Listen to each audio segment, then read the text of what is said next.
Salut à toutes et à tous. Oui, la science ne s'arrête jamais. Deux nouvelles galaxies produisant des éruptions de rayons X quasi périodiques provenant de leur trou noir central viennent d'être identifiées avec le télescope spatial SRG Rosita. On en connaît donc maintenant 4 et on cherche toujours avidement l'origine de ces éruptions singulières. Une étude parue dans Nature aujourd'hui. Astronomie, astrophysique, cosmologie, astroparticules. Ça se passe là-haut, par Eric Simon. Les quasars, ou noyaux actifs de galaxies, qui sont énergisés par l'accrétion de matière autour d'un trou noir supermassif, peuvent montrer des variations de luminosité, mais celles-ci sont aléatoires et sont liées au processus d'accrétion de matière. Mais en 2019 et en 2020, deux phénomènes éruptifs en rayons X avec une récurrence quasi périodique ont été découverts par hasard au cœur de galaxies à noyaux actifs, mais habituellement assez calmes. Respectivement GSN 069 avec une période de 9 heures et J1301 plus 2747 avec une période proche de 4 heures, toutes les deux détectées avec le télescope européen XMM Newton. Ricardo Arcodia du Max Planck Institut für Extraterrestrische Physik à Garching et ses collaborateurs allemands, américains et polonais ont exploré le relevé des sources de rayons X produits par SRG Rosita, qui a été effectué sur tout le ciel sur une longue période, ce qui permet d'identifier des sources intermittentes et ou périodiques. Il faut dire que Rosita, avec son balayage en continu de tout le ciel, dans la gamme des rayons X de faible énergie, est un instrument de choix pour tenter de trouver d'autres sources du même type au cœur de galaxies qui ne montrent pas d'activité particulière la plupart du temps. Arcodia et ses collaborateurs se sont lancés dans cette recherche à l'aveugle, et ça a rapidement payé, car ils ont trouvé deux nouveaux spécimens, doublant donc le nombre de QPE, comme les astrophysiciens les appellent, les Quasi-Periodic Eruptions.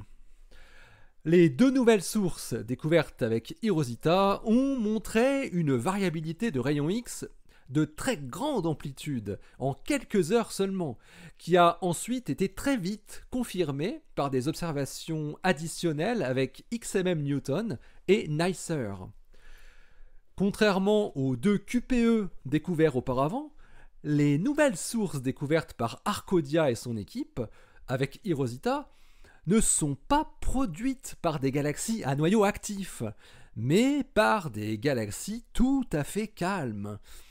Elles sont nommées 2MASS J0231-1020 et 2MASS-X J0234-4419 et se trouvent respectivement à 685 millions et 243 millions d'années-lumière. Sans ces soudaines éruptions périodiques répétées durant quelques heures, qu'ils ont dénommées Iro QPE1 et Iro QPE2, ces deux galaxies de faible masse, insignifiantes, seraient passées complètement inaperçues. La première a montré des éruptions X quasi périodiques de périodes d'environ 18,5 heures, et la seconde avec une période d'environ 2,4 heures. Ces éruptions de rayons X de moins de 2 keV ressemblent beaucoup aux deux premières QPE qui avaient été observées ces 2 dernières années.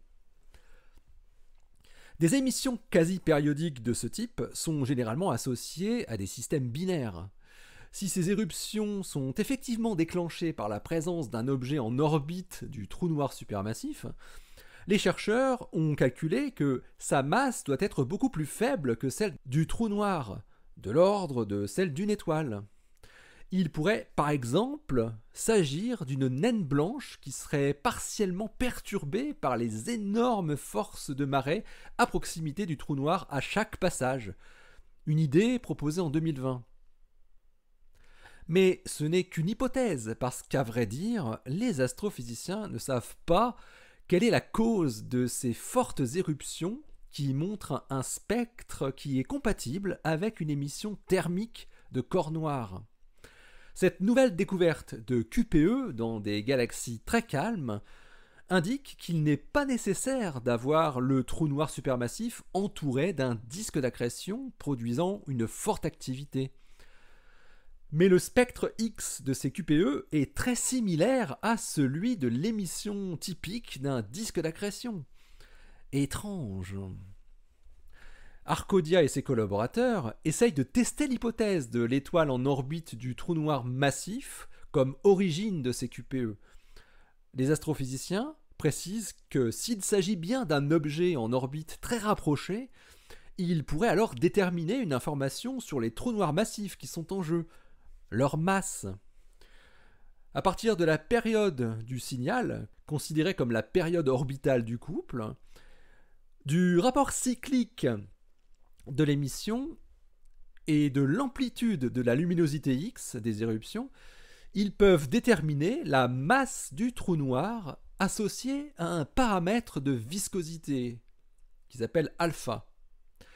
Mais pour atteindre des masses semblables à celles des trous noirs des deux premières QPE détectées en 2019 et 2020, 3 à 4 millions de masses solaires, dans les deux cas de Iro QPE1, c'est-à-dire la galaxie tout masse J023-1020, et Iro QPE2, donc tout masse X J0234-4419, on devrait avoir un paramètre de viscosité qui devrait atteindre alpha égale 5 et alpha égale 3 respectivement. Mais ce sont des valeurs impossibles, non physiques. On devrait plutôt trouver alpha proche de 0,1 ou 0,01. Mais alors dans ce cas, ces valeurs induiraient une masse de quelques milliers ou quelques dizaines de masses solaires pour le trou noir seulement. Arcodia et ses collaborateurs ont donc attaqué le problème par une autre voie. Ils ont considéré que le trou noir massif a une masse comprise entre 10 000 et 10 millions de masses solaires, et que l'objet secondaire est beaucoup moins massif, donc typiquement une naine blanche de une masse solaire. Puis ils ont calculé quelle devait être la décroissance de la période orbitale qui serait provoquée par l'émission d'ondes gravitationnelles au sein du couple. Mais malheureusement, les calculs ne permettent que de déterminer des limites supérieures de masse pour l'étoile. Et ces limites supérieures sont très élevées, donc peu pertinentes. Les chercheurs trouvent en effet une masse inférieure à 10 000 masses solaires pour le cas de Iro QPE1, avec une excentricité orbitale de 0,9, et une masse inférieure à 10 masses solaires pour le cas de Iro QPE2, avec la même excentricité de 0,9. Donc les explications potentielles des éruptions quasi-périodiques sont encore assez pauvres, pour ne pas dire très peu contraintes. Il faudra certainement des observations en rayon X étalées sur de très longues périodes, des mois ou des années, pour pouvoir mieux cerner l'origine des QPE et vérifier le premier scénario proposé, ou bien en élaborer d'autres. Les 4 spécimens désormais connus semblent toutefois avoir un point commun, qui est un trou noir massif, mais relativement petit, de moins de 10 millions de masses solaires.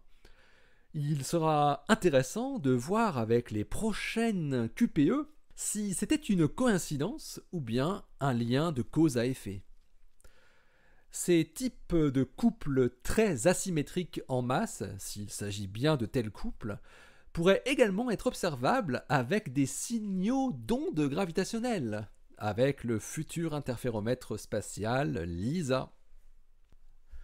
L'article de Ricardo Arcodia et ses collaborateurs est paru dans Nature, le volume 592, daté du 29 avril 2021, et il porte le titre X-ray Quasi-Periodic Eruptions from Two Previously Quiescent Galaxies. Allez, d'ici la prochaine, portez-vous bien, restez bien les yeux vers le ciel, et restez bien les pieds sur terre. Allez, salut!